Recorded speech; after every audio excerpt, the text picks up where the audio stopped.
to all of the Maoists who are excited about America's demise, you know, American hegemony, finally ending after basically essentially like uncontested since the end of the Cold War and largely still the dominant force following World War II. Perhaps the American century has come to a close. NATO is in disarray after the U.S. announces that its security priorities lie elsewhere. Phenomenal stuff. Yeah, Hegseth, how long is that speech? Hold on. Hegseth speech NATO.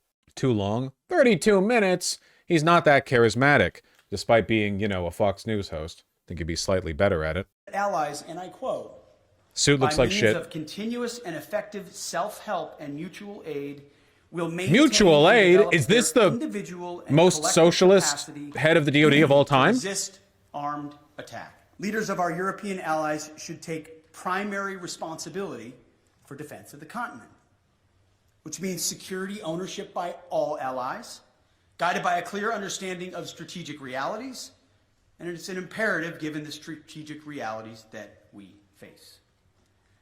And that begins with increasing... Soy pocket square. Also, he just looks like shit. Like, just the suit looks like plastic. It looks like sheen. I don't know, whatever. Yeah, I know a lot of people who watch me already understand this, but in the modern world, it used to be that a country or an empire was powerful because it had a big pile of gold somewhere and there were lots of people in it that could be conscripted for use as like a militia, basically. Like, the strength of an empire was how big was the pile of gold and how much grain did you have and how many dudes could you get together and give them pitchforks to go invade a neighboring settlement. Like, it used to be so simple. And it was like that all the way up until basically the end of World War II. Like, you know, Germany's, there was international trade back then, but Germany's, you know, war machine was largely built up domestically. And there were no phones, you know, exactly. Live in the moment. Live like there are no phones. I'm not discounting the importance of bureaucracy, Zeitgeist. I'm talking about national power. Nowadays, any country on Earth except for North Korea would collapse without a week of international trade. Everything is being sustained on the thinnest possible margin. Everything is bottom line to the point where if you're not getting the most efficient fulfillment of every resource possible, everything falls apart, you know? It's harder to run a country now than it used to be. The thing that has made America strong since the end of World War II is the fact that we have been the undisputed trade kings of the world. Even in recent years, as China produces more than the United States, you know, since the 90s, since Dengism, China has been the manufacturing center of the world. We're still the trade hegemon, you know? We are the center of the world with regard to commerce. The dollar is the global reserve currency, you know? An ungodly amount of money makes its way through Wall Street. This seems to be more or less over, or at the very least, we're moving away from it. The current administration doesn't favor American soft power in the form of US aid or economic alliances, is alienating all of our allies, as is the case here with Hegseth going to, you know, a NATO, you know, military conference and essentially saying like, yeah, pay for your own shit, you, basically. It's the opposite strategy that we've used to secure our place in the world stage, you know? Like the Marshall Plan, right? After World War II, America became a manufacturing giant in large part because we took on the burden and the benefit of being like the economic center of the Western world. And as the Soviet bloc rose, you know, it was our economic superiority that eventually allowed us to continue and the Soviet Union collapsed. The Soviet Union couldn't sustain the level of military spending they were engaging in. There were severe internal contradictions within their, you know, economic and social modality, in large part because they were revisionist and not properly socialist. You. They didn't commit to the bid, is what I'm saying. America and its allies are capitalist and fascist. Those two work together like peanut butter and jelly. Meanwhile, they're over there doing state capitalism. What are you doing? There are contradictions. There are contradictions. The dialectic needs to advance, but did they advance fast enough? No, they didn't. So sad. Too bad, so sad. Anyway, China's taken our place now, or at least they're trying to. The EU as well is going to pull apart. In a way, it's kind of nice to see American hegemony start to collapse because we're so stupid and racist and greedy and disgusting of a people that we would shoot ourselves in the foot over and over and over again if it meant that, like, brown people got less. it is a little bit satisfying to see that like the mechanisms by which racists attempt to take power back for themselves are actually poisonous to them and the world rather than just the world and not them. A lot of people are going to get hurt. Are the Chinese not racist? Oh, way to generalize. Racism's all over the world, okay? What America's doing to itself right now is special.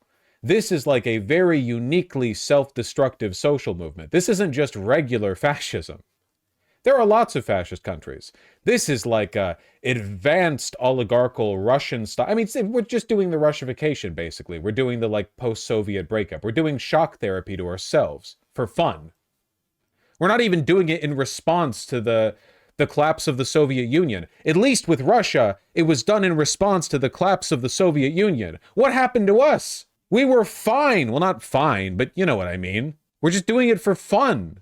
Our head just did that. 2% is a start, as President Trump has said, but it's not enough.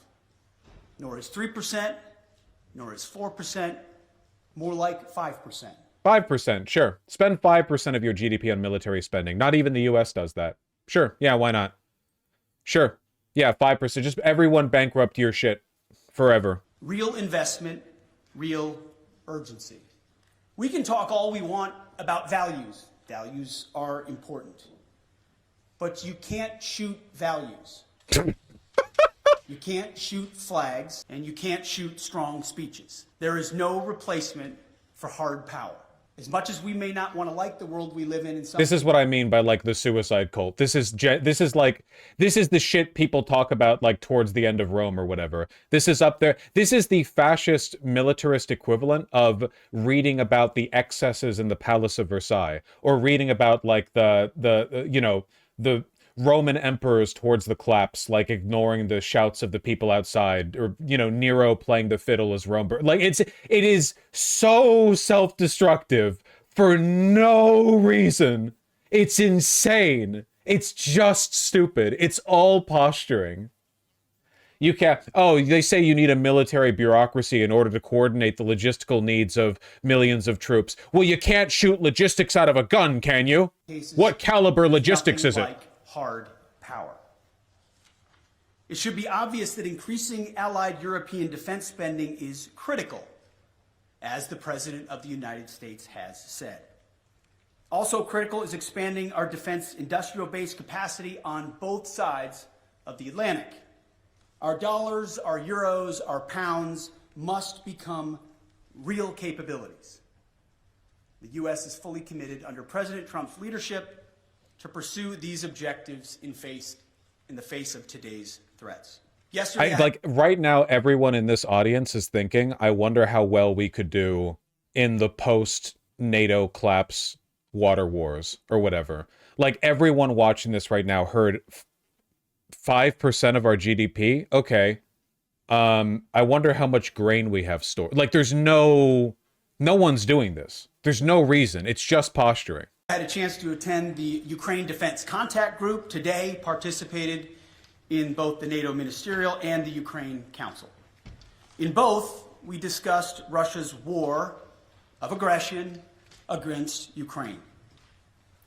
I had the chance to brief allies on President Trump's top priority, a diplomatic, peaceful end to this war, as quickly as possible, in a manner that creates enduring and durable peace. The American Defense Department fully supports the efforts of the Trump administration. And we look to allies to support this important work with leading on Ukraine security assistance now through increased contributions and greater ownership of future security assistance to Ukraine. To that end, I want to thank my UK counterpart, Defense Secretary John Healey. Hold on one second. I just thought it'd be good to go over this list. He's saying that every NATO member needs to contribute at least 5%. Let's take a look really quick at countries with the highest military spending. Right over here. Based on a percentage of their GDP. Ukraine, 37% of their GDP. Makes sense. They're in total war for their survival. Algeria, Saudi Arabia, Russia, Oman, Israel. And we're out. That's it. Kuwait, 4.9%. Poland, 3.8%. America, with our obscene military spending, 3.4. Greece, whose is only that high because they long to retake Cyprus. Colombia, South Korea, Pakistan, Singapore, Finland, United Kingdom 2.3, Taiwan, France, Iran, Denmark, and India at 1.9. And we're out of the 2 range. And there you go. Germany spends 1.5. In order for them to meet this requirement, they would have to more than triple their military spending. Poland is going to spend 5%. I wonder what's happened recently that would make Poland feel like they would need to massively increase their military spending. So he's telling everyone to give more money to defense contractors, no? Yes. Oh, and by the way, if you don't think a lot of that military spending for NATO countries isn't going to American military contractors, buddy, who do you think makes the best weapons? We do. Of course. Trust me, it's going to us. And by us, I mean like Lockheed, Grumman, so on and so forth. You get it. Also, Lithuania agreed on 5.5%, though it's obvious why. Because their GDP is $10, so it would just be like, I don't know, 55 cents. Nice mental math. Thank you. I was proud of that one. For hosting this Ukraine Defense Contact Group. I'm sorry, Misgender Lynn posted this earlier of how stupid Hegseth looks. I don't know what it is with the MAGA guys and their obsession with dressing in bright blue rather than navy blue and wearing like orange shoes. Also, his posture. Why is he standing like that? Historically, this color was only worn in chocolate factories. Why? I don't get it. I see this so often with the MAGA guys. Why do they dress like this? Probably because they're trying to match the blue in the flag. I don't know. President Trump gave me a clear mission. Achieve peace through strength, as well as put America first. Our people, our taxpayers, our borders, and our security. We are doing this by reviving the warrior ethos, rebuilding our military, and reestablishing deterrence. NATO should pursue these goals as well. NATO is a great alliance, the most successful defense alliance in history. But to endure for the future, our partners must do far more for Europe's defense. We must make NATO great again. Great. The warrior ethos shit is so goddamn cringe, man. It's literally like in a year, we're going to have North Korea style military, like show parades where they're going to have like US GIs headbutting wooden planks in half or whatever, or like breaking cinder blocks on their stomachs, throwing axes. It begins with defense spending, but must also include reviving the transatlantic defense industrial base. Nazi Germany parades. I really hate to make this comparison again because people get mad at me for doing it so often, but the Nazis did not have this stupid of an attitude towards military procurement. Probably because the Nazis had to put their money where their mouth was for their massive rearmament, whereas people like Hegseth and Trump are basically just sitting on an already existing military bloat, so they can just posture about how we don't need no logistics, we just need guys with big muscles or something, which obviously wouldn't have worked with the Nazis because they were coming out of the Great Depression and would not have been able to invade Poland if they'd taken that attitude. Basically, what I'm saying is good times create weak men. I'm literally just saying that.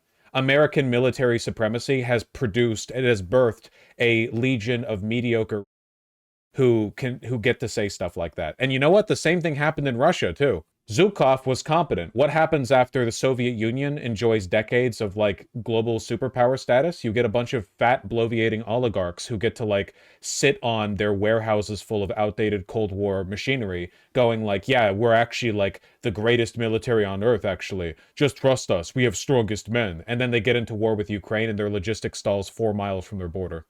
Rapidly fielding emerging technologies, prioritizing readiness and lethality, and establishing real deterrence. Finally, I want to close with this. After World War II, first General and then President Eisenhower was one of NATO's strongest supporters. He believed in a strong relationship with Europe. However, by the end of Eisenhower's presidency, even he was concerned that Europe was not shouldering enough of its own defense, nearly making, in Eisenhower's words, quote, a sucker out of Uncle Sam. Well, like President Eisenhower, this administration believes in alliances, deeply believes in alliances. But make no mistake, President Trump will not allow anyone to turn Uncle Sam into Uncle Sucker. That's great. This is literally harsher than anything the Trump administration has ever said about Russia in the past, decade. Literally, this level of criticism, even don't do a bad thing. That's more than what they've ever said about Russia. It's so obvious where their allegiances lie. And again, other countries take notice. We're not going to watch this whole thing because you get the gist. NATO in disarray after the U.S. announces its security priorities lie elsewhere. Again, what is it? No, it's a great century. I didn't think it'd be Chinese. Basically, everything Hegseth said in this speech was anti-American in the sense that it could only be said and projected by a person who despises American soft power. He said Ukraine will not get all of its territory back, not get to join NATO, security guarantee to Putin, NATO will not be involved in any future force that might be required to police Ukraine. Europe will, but the Europeans will have to pay for it. Americans won't get involved. Hegseth said NATO will not come to the rescue of any European nation involved in that force if it is attacked by Russia. Literally, we're not here. We're not doing anything. Russia can do what it wants. If they attack you, that's your problem. We're not helping you. I'm going to give away, the conditions of our military alliance rather than relying on strategic uncertainty, which has been the policy for decades and is basically, this is borderline treasonous. Isn't strategic uncertainty literally the entire point? That's the whole point? Article 5 doesn't exist, nothing matters, etc., etc. NATO tests new deployment model without U.S. ahead of Ukraine war anniversary. Testing its ability to rapidly deploy across Eastern Europe without direct U.S. assistance as Washington shifts its approach towards European defense in the war in Ukraine. That's great, man. Represents the largest NATO operation plan this year, and we're not a part of it. Phenomenal. That's great. Is China around? Is China available? Do they want to get involved in this, This kind of explains why I've been seeing Japanese officials start talking about a nuclear weapons program, which would have gotten you lynched just 20 years ago. Yeah, again, it's literally like the American century is over. We had it. Well, we had I guess half a century, a little more than half a century. We were still the dominant power during the Cold War. Obviously, since the 90s, it's been completely undisputed, but, and all it took was shooting ourselves in the dick for no reason. I want to be clear, by the way. I don't give a if American is a. I do care if I can speak well. That's my job, and I'm bad at it. I don't give a if America is the global military hegemon. I care whether the world is constantly at war with itself. This is not going to be good for the world. Okay? America allying with our enemies, betraying our allies, empowering expansionist dictatorships, and telling a bunch of countries, hey, better build up your own military. Things are going to get rough. Better build up your own military. This is not a good strategy for global peace. It's like the opposite. It's what you would want to do if you wanted to start World War III. Or, hypothetically, if you wanted to divert an enormous amount of money into private military contractors.